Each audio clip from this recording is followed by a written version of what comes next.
Blog Talk Radio.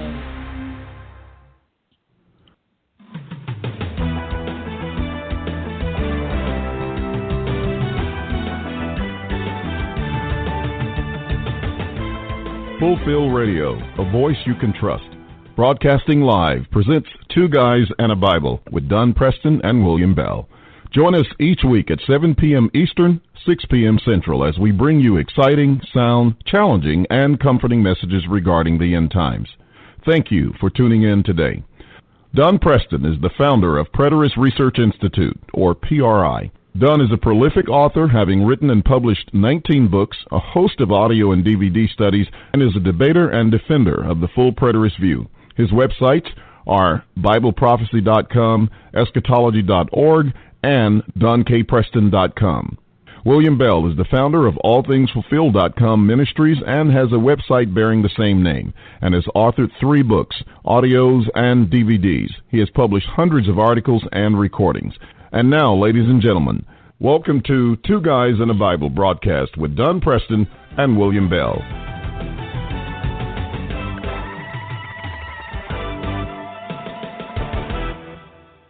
Good evening, ladies and gentlemen. Welcome to Two Guys and a Bible, and right here on Fulfill Radio with the voice you can trust. I am William Bell, and with me is the illustrious Dr. Don K. Preston, who is going to be sharing some exciting information with us today, and I'm looking forward to it, as I always do. But before we get into that, let's talk a little bit about what's happening in the world of eschatology and with Don, and also give us an update report on Jan. I haven't heard how she's doing lately, so why don't you talk to us about Jan and Lance and let us know what's happening there. I certainly will, and thanks for asking, William. Jan is improving. She still has a lot of bad days, but overall, as she commented to me just the other day, when you consider what she was feeling like prior to the operation compared to now, she is very much improved, and she's very, very thankful for that. Pardon me, our son Lance is still recovering from his neck surgery, major neck surgery. He's probably not the best patient in the world, but he is improving somewhat, and so we're very thankful for that. He's supposed to be going back to the doctor for a checkup here very soon, and we're hopeful that things are continuing along the line that the doctor seemed to think that the last time he went in. The doctor said, yes, he's definitely progressing. He's on schedule. It's just that it takes a long time to recover from such a major surgery. So that's kind of that situation there. I'm very, very eager and excited about coming up next month, March 16th through the 18th. I will be in Victoria, Texas. Details are on the website. And a little bit of the background, it's such an exciting situation. I've shared it on the program before. There were just a group of men crossing all denominational boundaries that began to study together. They began to see some things on their own. They decided to get on the internet and see what they could find about eschatology. They accidentally stumbled onto my YouTube videos, and it's just gone from there. They've invited me down there. They're very, very excited about the seminar. And by the way, what is equally exciting to me is when I have posted it on Facebook, the response has been very, very gratifying of people from that Metroplex area have said, we had no idea there was anyone down here. This is exciting. We're going. We will see you there because we want to meet some other folks from the area who are interested in covenant eschatology. So there's no telling how many or how few that we will have, but nonetheless, the initial response to the announcement has been very, very gratifying.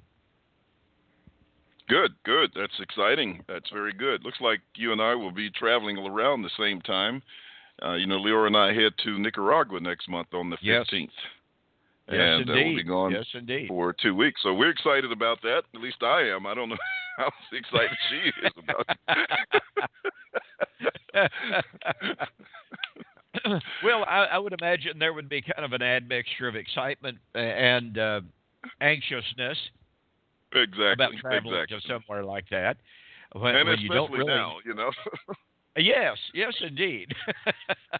That's just there's just a certain amount of uncertainty regarding traveling to certain parts of the world, and so a person just has to naturally have a certain degree of concern about that. But we hope and we trust that you'll be just fine, that it will be a beneficial and a profitable trip down there, that you'll plant some wonderful seeds, and maybe on another occasion, the two of you or you and I can go back together.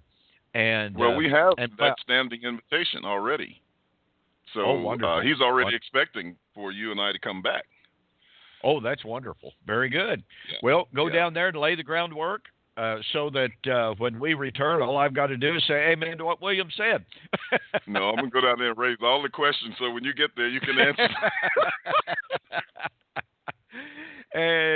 Well, another thing, by the way, that I'm very excited about is the introduction of two brand new books published by Jadon Management. We worked with Daniel Rogers, who is probably listening in this evening, as he normally does. For those of you who are familiar with Daniel, you know that he's just an outstanding young man. His Bible knowledge is very encouraging and very exciting. And Yes, he produced a manuscript not long ago entitled The Last Enemy and the Triumph of Christ. And we worked with him on that. We have published that book. And I tell you what, the reception to that book has just been outstanding. He has sold out 2 or 3 orders of it. I've sold out 2 orders of it. He has some people that are so excited about it that they want to purchase a large, significant number of them and distribute them. I have one individual who has already paid for 15. They're all gone, but paid for 15 to be distributed to people free of charge. And so his book has just really, really hit a nerve with people, and people are excited about it. And we are excited about having the opportunity to work with Daniel in publishing that book. And I'm excited also to announce that Daniel will be producing. I was visiting with him just the other day. He mentioned some things that he had in mind. I mentioned some things that I had in mind that people asked me about, and I suggested that he get busy doing it, and he agreed to do that. And that is that there is a need for a series of short books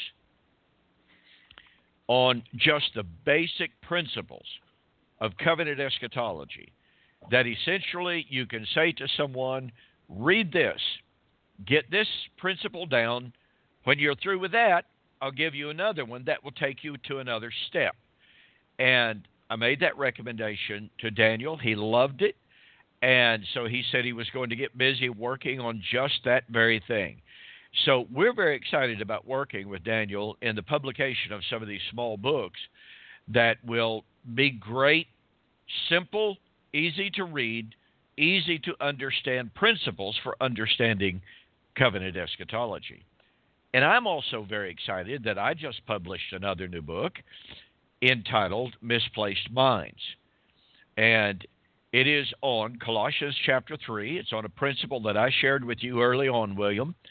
And I just recently announced it. I made it available on Kindle initially and then made it available in the paperback. And I'm very, very thrilled to say that its sale on Amazon and on Kindle is at the same pace that Daniel Rogers' book is selling. People seem to really be tapping into that. So just a super brief synopsis of it. Everyone agrees, all the commentators agree, that in Colossians 1 and 2, Paul is dealing with the Judaizing movement. That said, that the Gentiles had to be circumcised, keep the law of Moses, to be saved. And Paul is rebutting that doctrine and those claims.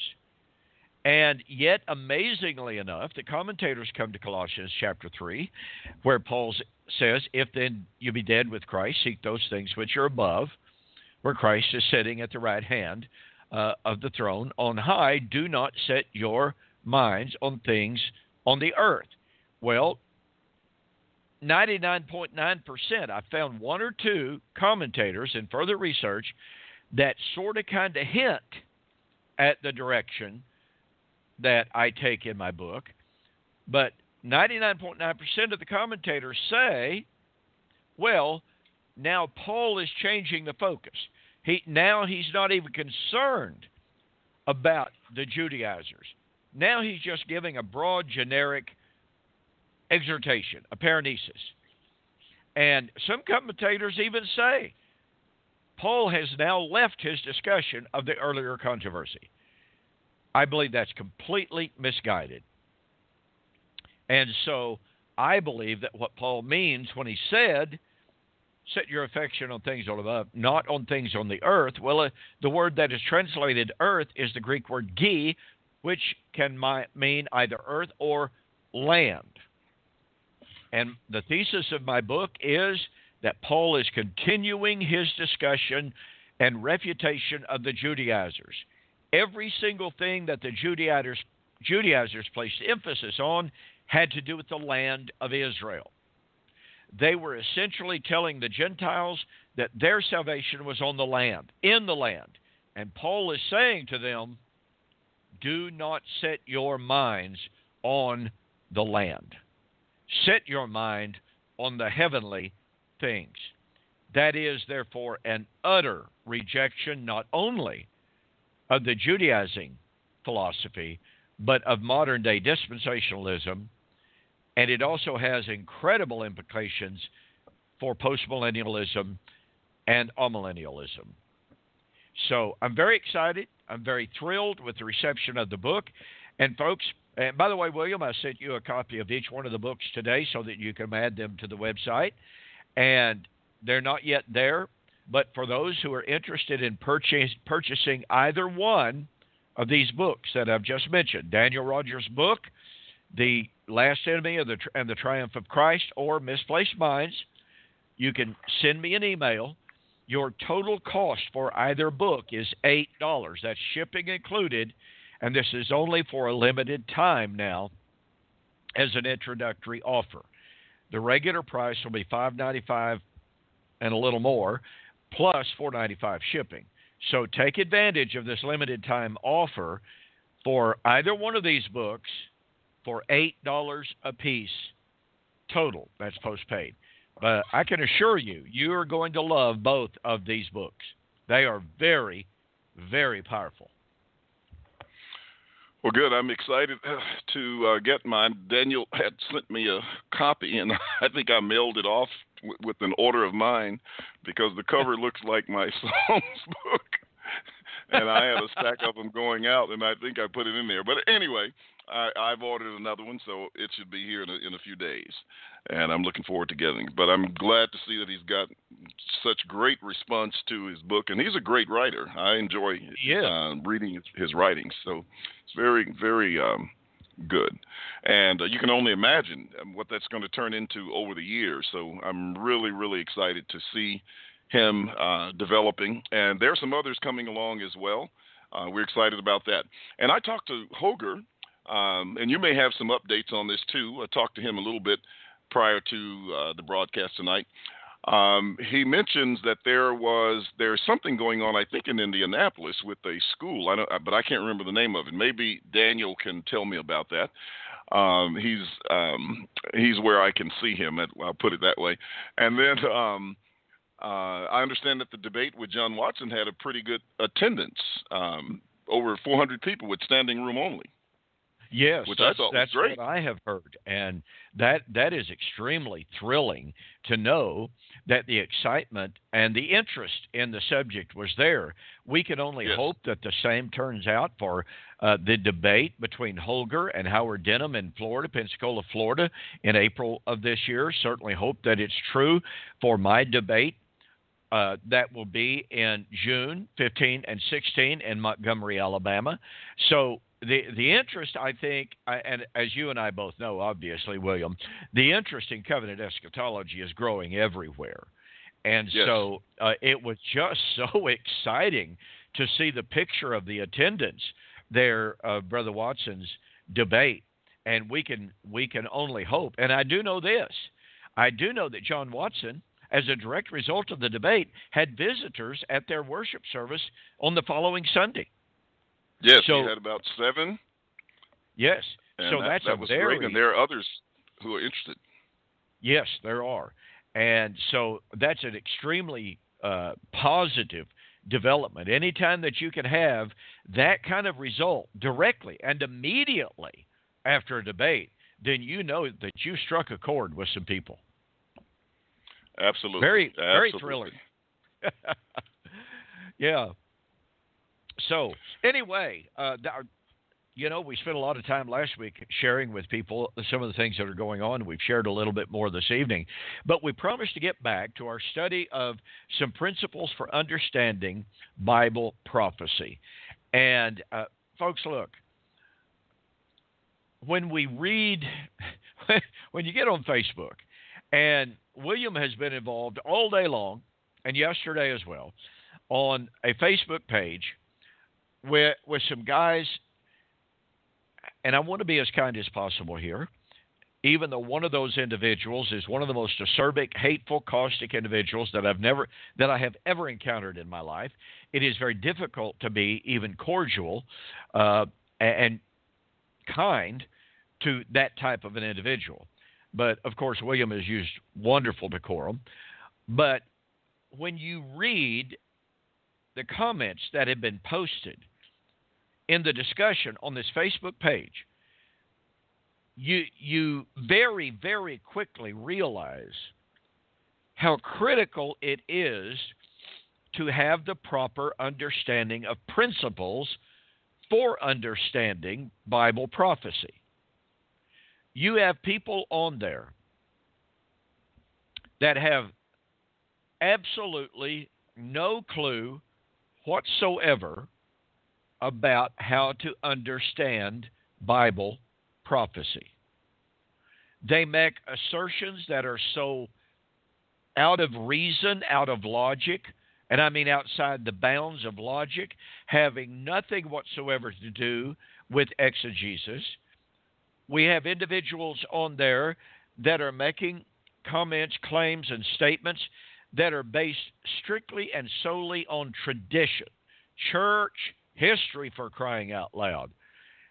And so that's one of the reasons. I mean, this is the kind of thing that William and I have been encountering now for 30 years and more.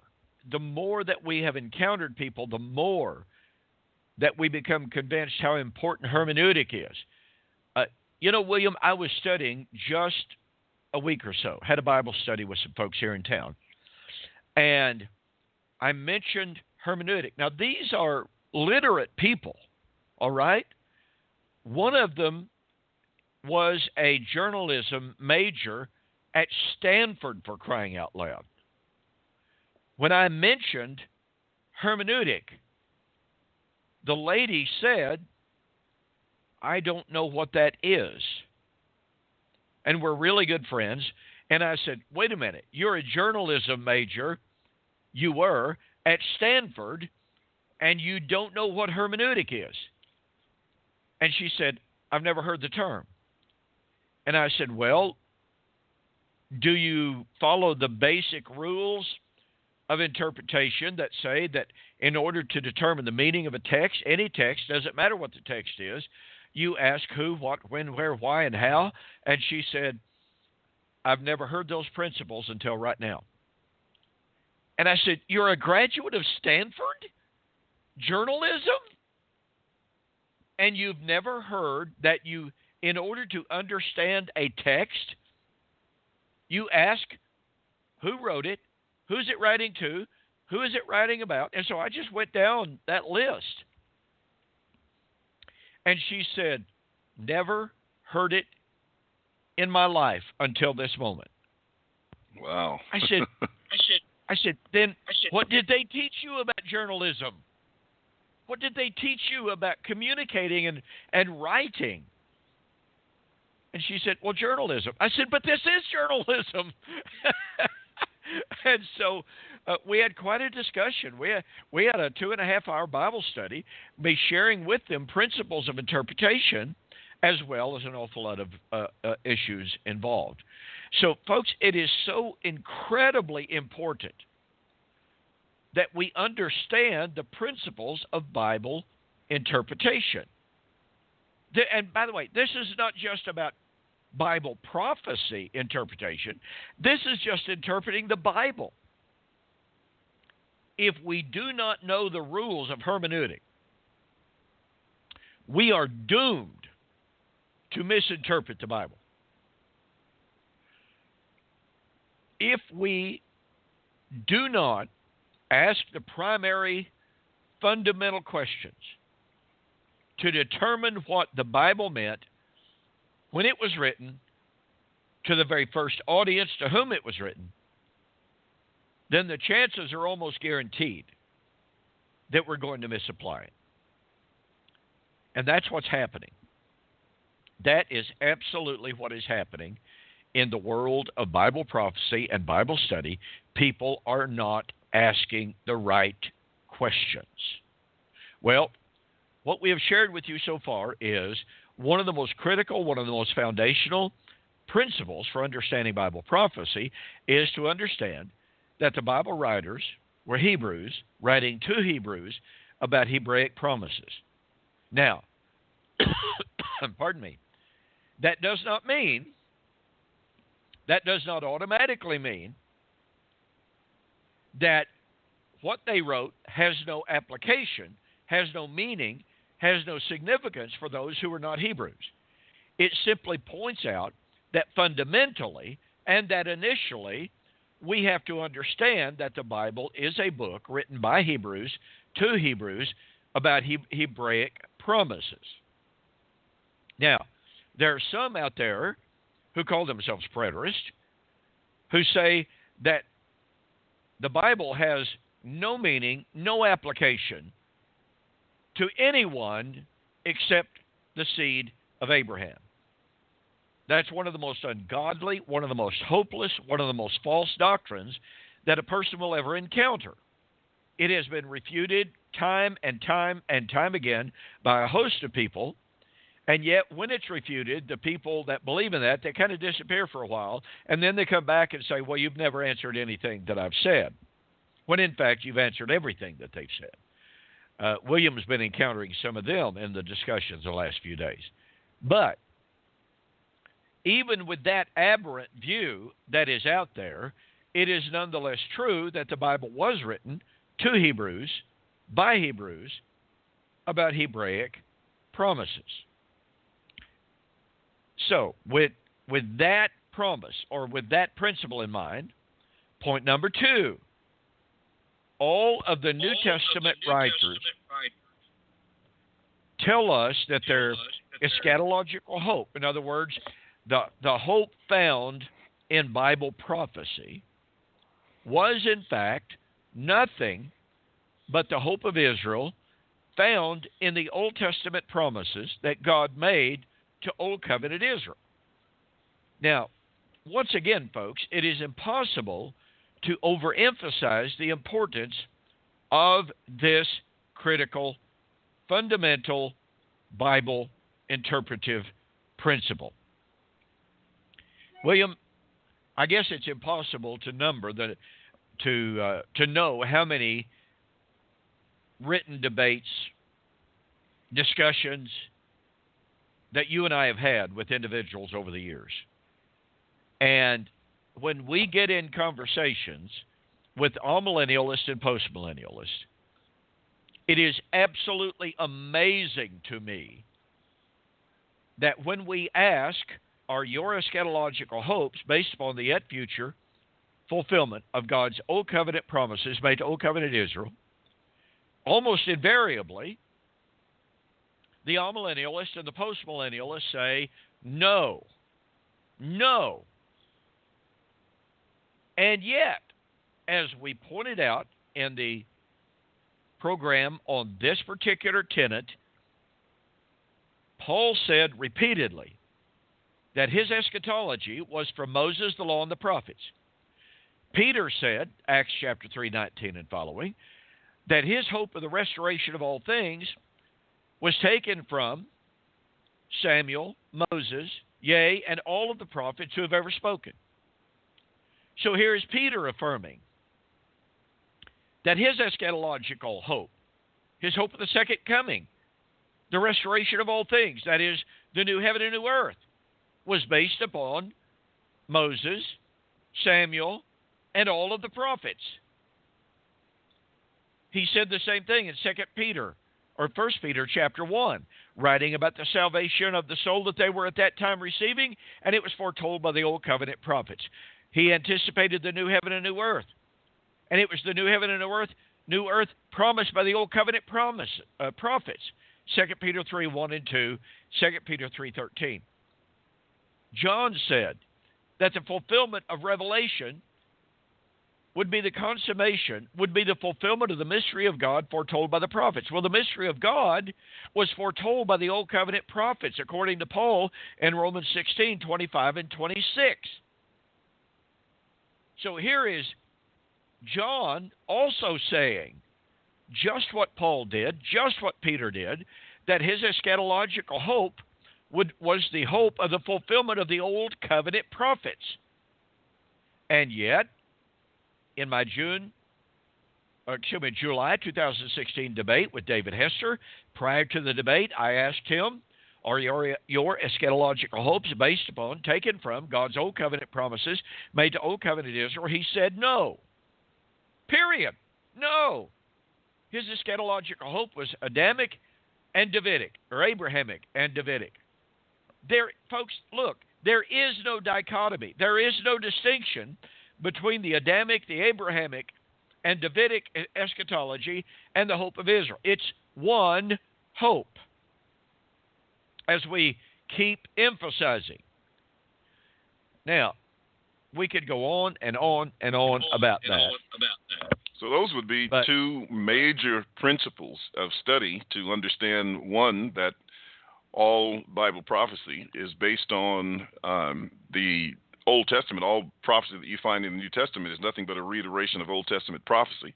So if people were to get that paradigm, they're going to be in very good shape in terms of their overall knowledge of the Bible, and that's going to prevent them from making a lot of the mistakes that we see made almost every day. And then secondly, to understand that there is one hope, beginning with Adam, which was Christ from the beginning, in terms of what the hope of Adam was. That's the same hope given to Abraham and the same hope given through Moses and then all the prophets. So you have this one hope that runs through all of the scriptures. So those two, especially as it relates to, eschatological matters, but, overall Bible understanding, will certainly give a person a good foundation along with the other things that you're saying. I just wanted to reemphasize that for the people who are listening. Well, I appreciate that, and it's so true. But let me illustrate the problem here. Last week, I was in a Facebook discussion with a gentleman, and I've been in a discussion with him. I was in a discussion with him in 2015. Well, when he couldn't answer the questions, all of a sudden he disappeared. And he disappeared until just recently when he posted a couple of videos in which he claimed to be refuting covenant eschatology. And Steve Baston called me up and he said, Don, do you by any stretch of the imagination have a record of your engagement with this guy from before? And I said, absolutely. I said, when I'm in any kind of a written engagement that goes on hardly any time at all, I copy and paste that and I make a file of that, because I cannot tell you the number of times before I started doing this. I can't tell you the number of times that I've been in discussions with people and they would make claims about supposedly saying this and saying that, and I couldn't respond, and I surrendered, I admitted they were right, et cetera, when it was absolutely the farthest thing from the truth. So I determined long ago that when I was going to be in any kind of a written engagement, written discussion with anyone that lasted, over 2 or 3 pages, I was going to make a copy of that. I'm going to put that in a file so that if that person comes back 2 or 3 years down the line and says, "Oh, Preston told me," even back then, he admitted he couldn't answer my questions, I can go right back, look at the file of it and say, "Dude, never made any such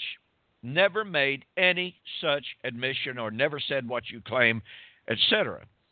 So anyway, this individual made some claims on 2 Peter chapter 3. And I pointed out that 2 Peter chapter 3 was based upon Isaiah 65 and 66, which amazingly he admitted that Isaiah 65 and 66 do predict AD 70. Well, I then asked him upon what hermeneutical principle he shifted gears from a discussion of the destruction of Israel's heaven and earth in AD 70 to a destruction of literal physical heaven and earth at the so-called end of time. And the answer that he gave me was, you'll have to ask Peter his justification for that, which, of course, is obviously just an obfuscatory, evasive type of an answer. And finally, this individual said, well, Don, let's just stick with second. Let's not go anywhere else. And my response to him and our appeal to our audience is this. The statement that I made to him was, your appeal to stay strictly within 2 Peter 3 is precisely the problem. Because where did Peter begin? He didn't begin with 2 Peter. He began with the Old Testament prophets. He tells us that in 1 Peter. He tells us that in 2 Peter. So if the ground for and if the fountain of 2 Peter 3 is Isaiah 65 and 66, then does it not behoove us to closely examine the source of Peter's eschatology? Instead of saying, oh, no, I don't want to go back there to Isaiah 65, 66. I don't want to talk about that. I had the same identical thing happen this week already with another individual who said, let's not go to Colossians chapter 1 to talk about Paul's suffering. Let's stay in 1 Corinthians 15. Folks, this is the problem. We have people claiming to know about biblical eschatology, yet they are denying the source of the New Testament eschatology, and that's the Old Testament. I was in a written discussion with Sam Frost, over 75 pages of discussion. I kept referring Sam Frost to the prophetic source of 1 Corinthians chapter 15. I made exegetical arguments based upon I'm talking the specific language of Isaiah 25, 1 through 8, that posits the resurrection, the destruction of death at the time of the destruction of Jerusalem. I made the identical argument, Isaiah 26, Isaiah 27, Isaiah 59, Daniel chapter 12, Daniel chapter 9. Sam Frost would not so much as lift a finger to type one keystroke in response to my exegetical arguments, based on the text, based on the source of Paul's eschatological hope in 1 Corinthians 15. He would not so much as say one single word in response to how Paul draws from repeatedly the Old Testament prophecies, of the taking away of Israel's sin, which is restricted to the 70 weeks of Daniel chapter 9. Not a word. He refused to engage in a discussion of Daniel chapter 12, the time of the resurrection, the time of salvation, when the power of the holy people is completely shattered. Now, he did make a couple of blatantly false comments about Daniel chapter 12, flagrant, blatant false comments that I called his hand on. He never then has said even one more word about the text.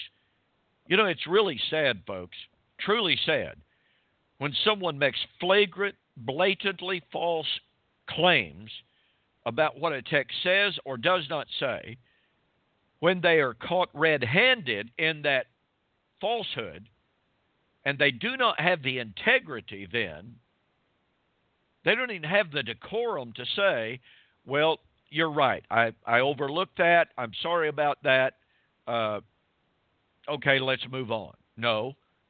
Instead, being caught in the falsehood, he refused to say another word about it.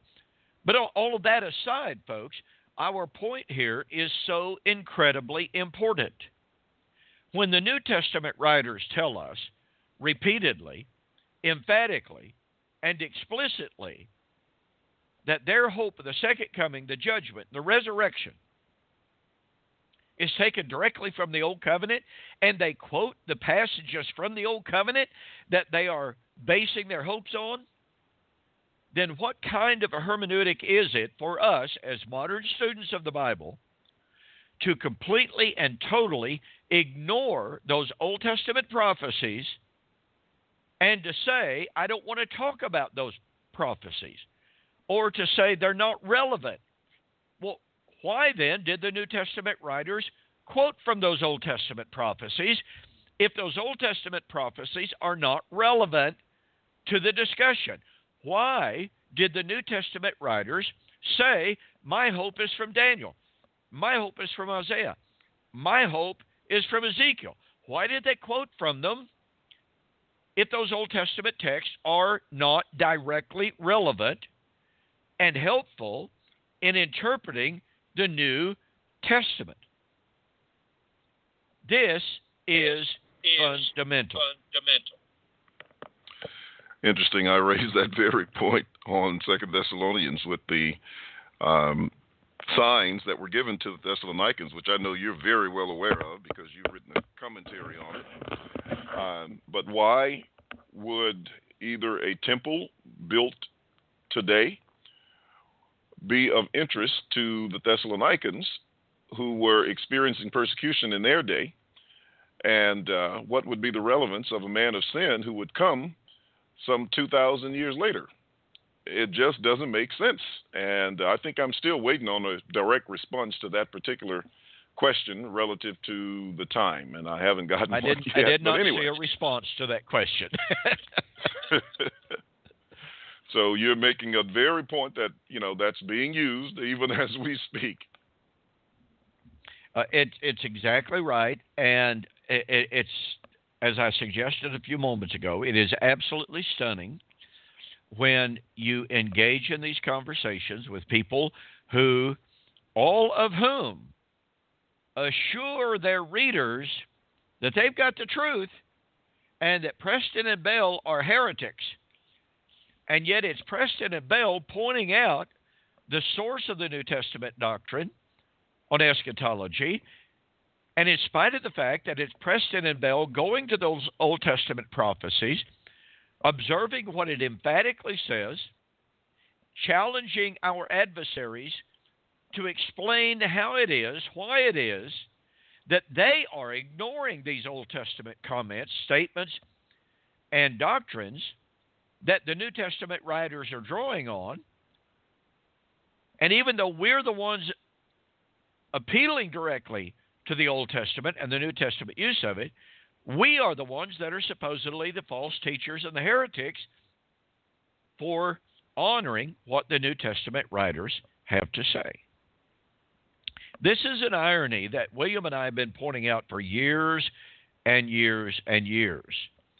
Why is it and how is it that those of us who espouse covenant eschatology are we're literally the only Bible students affirming that God has been faithful to His Word. God kept every single one of His promises in the way He said at the time He said. Every single eschatological paradigm, dispensationalism, the kingdom has been postponed. The amillennial school said, there's some statements about the imminence of the coming of the Lord, but no. We can't take those seriously. After all, God can't tell time. The postmillennialists, AD 70 was sort of kind of significant, but we're still looking for the real thing. They do not believe that God kept His word when He said He would in the way that He said He would. And yet, in spite of the fact that preterists are the only people affirming the faithfulness of God and defending the inspiration of Scripture and the deity of Jesus Christ based upon the fulfillment of His promises. And we are the ones being called heretics and false teachers. Folks, ask yourself the question, why is it that the people who are maintaining the faithfulness of God, Jesus kept His word, the Bible is inspired, He is vindicated as the Son of God, we're the heretics, and those who say, no, it didn't happen when they said it would, but we're the truth. We're the truth tellers. We're the ones that are teaching the truth. Isn't there something bitterly ironic about this? It's crazy. That's crazy. Yeah, very much so. Very much so. Okay. To the next point. Not only do the New Testament writers tell us that their eschatological hope was based upon the Old Covenant promises made to Old Covenant Israel, they tell us that the Old Covenant prophets did not understand either the time or the manner of fulfillment of their own prophecies. Now, folks, the previous point is critical. This point is almost stunning because in numerous engagements with dispensationalists, I have been told, I know William has been told, look, the Bible says what it means, and it means what it says. And the fundamental principle of dispensationalism is literalism. In my formal YouTube debate with Dr. Michael Brown, I went across this particular point a couple of different times. The Old Testament writers did not understand the time or the nature of the fulfillment of their own prophecies. Look, Daniel said, Daniel chapter 12, when he saw the vision of the Great Tribulation, the resurrection, the end of the age, the righteous shining forth in the kingdom, the abomination of desolation. Daniel said, I saw the vision, but I did not understand. Now, folks, how much clearer could it be? Here is Daniel, who gave a prophecy, who was given a prophecy, and he passed it on. Virtually all the constituent eschatological tenets, and Daniel said, I saw that vision, I saw it, I heard it, but I didn't understand it. And yet, dispensationalists say, well, of course they understood. They understood precisely what they were saying, because after all, temple means temple, land means land, sacrifice means sacrifice, circumcision means circumcision. But when the New Testament writers tell us in 1 Peter chapter 1, 10 to 12, as we pointed out at the close of the program last week, I think it was, they tell us emphatically that the Old Testament prophets sought and searched diligently to know the time and the manner of the things which they did testify through the Holy Spirit when they spoke of the sufferings of Christ and the glory that should follow. Now, look, folks, let me illustrate this very, very, very quickly, okay? Because this concept in the first century was known as the res pisher. I'm probably not pronouncing that correctly, all right? But it was a principle very, very well understood. When the Ethiopian eunuch was riding along reading from Isaiah chapter 53, and Philip joined himself to him, and he said, "Do you understand what you are reading?"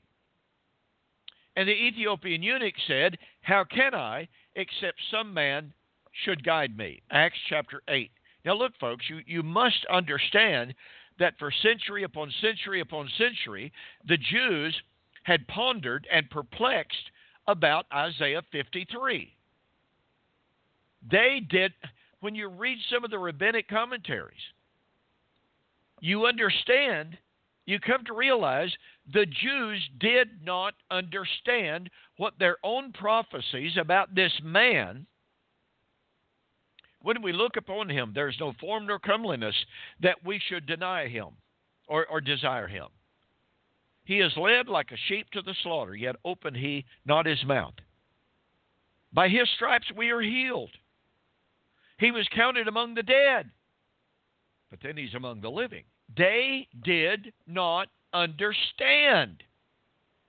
So here we have in the story, in the recounting of Philip and the Ethiopian eunuch, an absolute perfect example of what Peter was saying in 1 Peter chapter 1 when he said the Old Testament prophets did not understand the time or the manner of the things that they did testify when they spoke about the sufferings of Christ and the glory to follow. Well, Daniel chapter 9 verse 26 said 70 weeks are determined for your people and for your holy city. What would happen within the 70 weeks?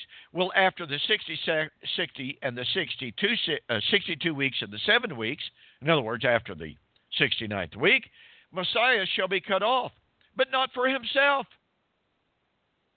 Well, there's a prediction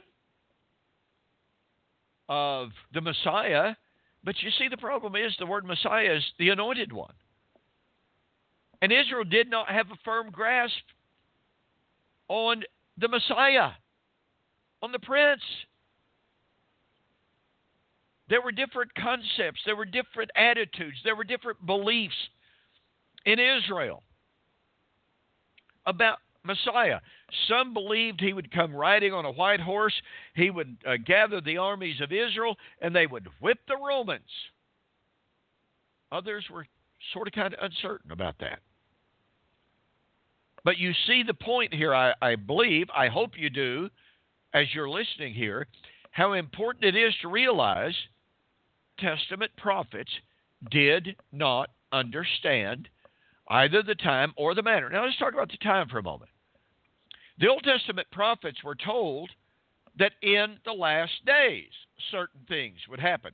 But watch this, folks. Not one Old Testament prophet said that they were living in the time being foretold by the prophecies that they were giving. Not one Old Testament prophet ever said, we're in the last days. Not one. Not one Old Covenant prophet ever said, the kingdom of heaven has drawn near. Not one Old Testament prophet ever said, the time is fulfilled, the kingdom has drawn near. Not one. They knew, and by the way, here's a really good example of this.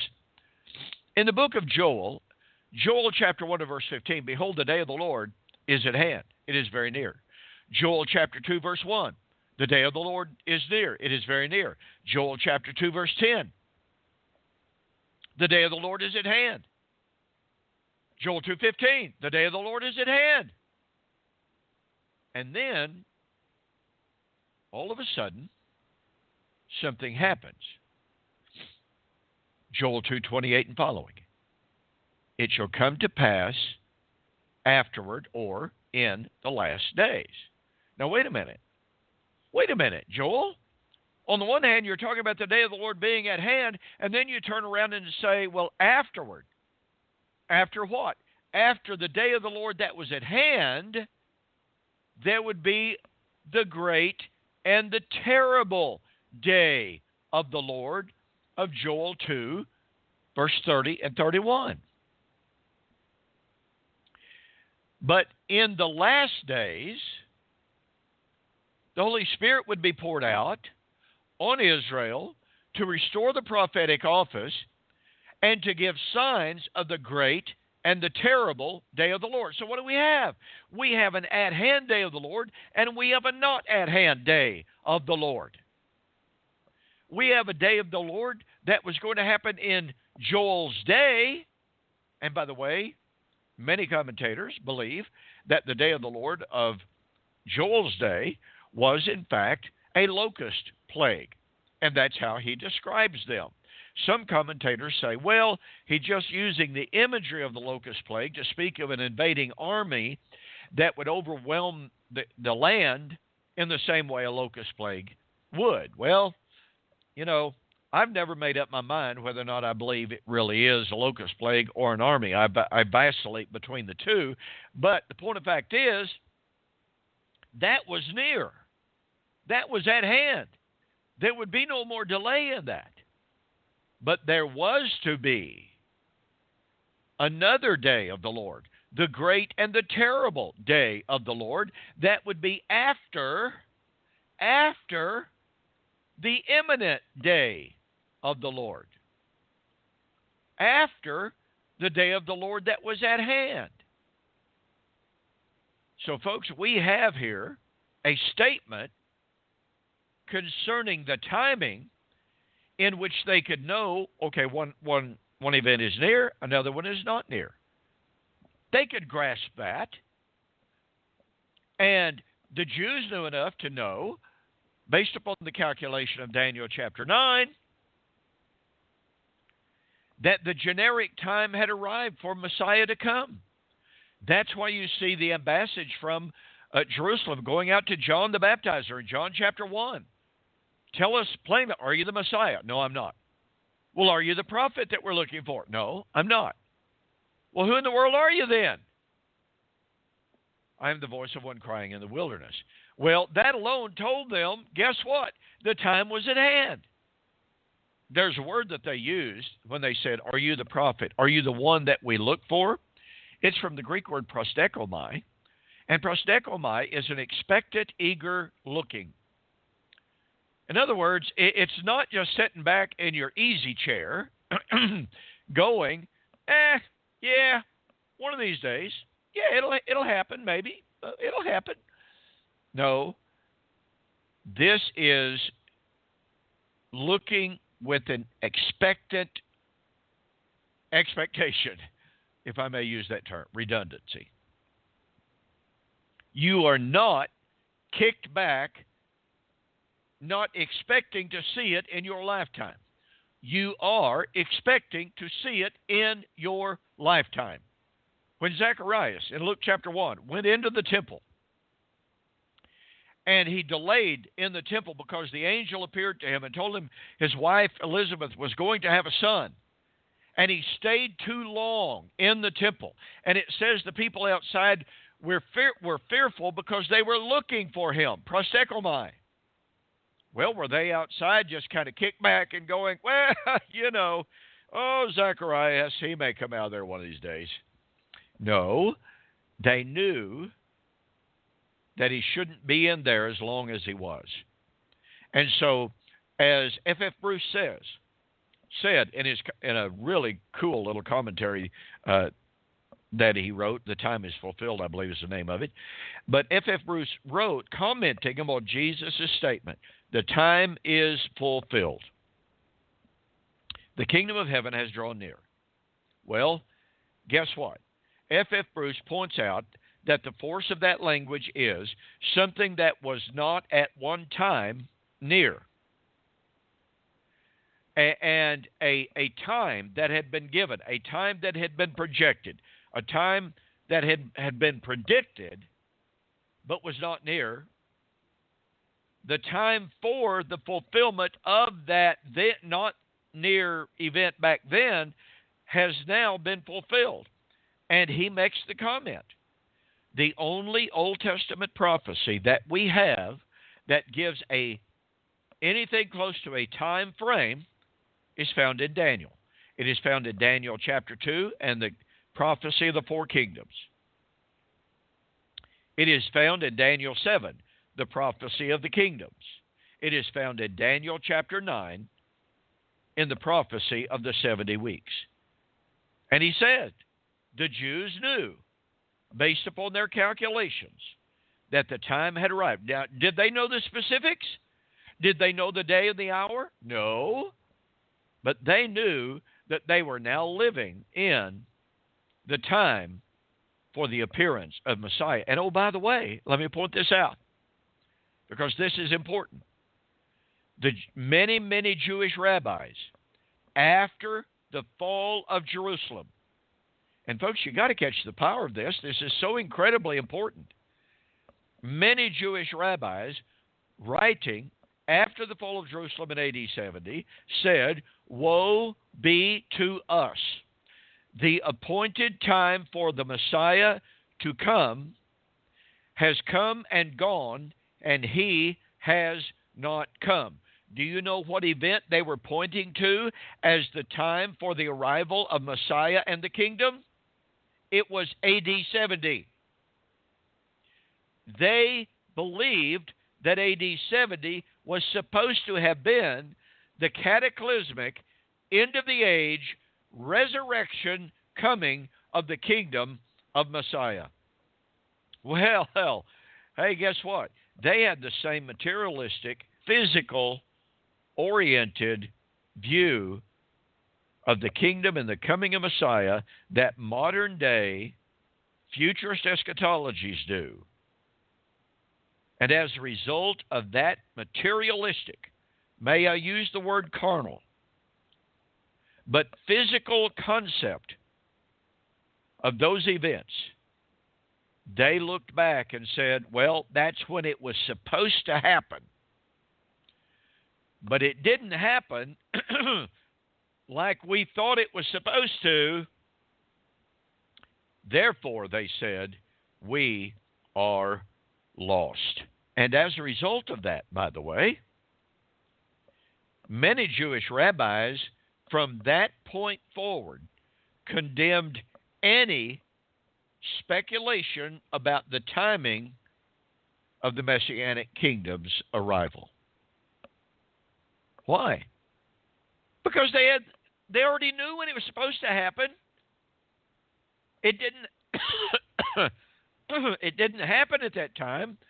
So since it did not happen according to the time set by Scripture, then no one else had a right to do any calculations of the time of the kingdom. You know, I've always found this, William, to be just such an incredibly powerful point that far too few Bible students are unaware of, far too few historical students even are aware of the Jewish belief concerning what was supposed to have happened in AD 70 and their attitude about Messianism after that. Because they just said that's when it was supposed to happen, didn't happen. Now, was that the 100% consensus? No, I'm not suggesting that. Because in 132 AD, a man by the name of Bar Kokhba jumped up and evidently claimed to be the Messiah. They accepted him. Well, guess what? He wasn't Messiah. He was killed. All the messianism of the time failed. So what happened once again? The Jewish rabbis condemned messianism as it was being manifested in their days. So like I said, this is an incredibly powerful point. But back to the main point of the evening, folks. Both the Old Testament writers and the New tell us that the Old Testament prophets did not understand either the time or the manner of the fulfillment of their prophecies. We will continue to develop this next week because I want to give you several examples of this so that you can see for yourself how true this principle really is. And in the meantime, we're out of time.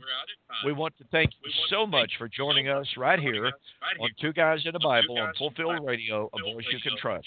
Join us again next week. Good night and God bless. Thank you for joining the Two Guys in the Bible radio broadcast. On behalf of Dunn Preston and myself, we'd like to say, have a very pleasant day, and may God bless. Until next time, we'll see you on Fulfill Radio, a voice you can trust.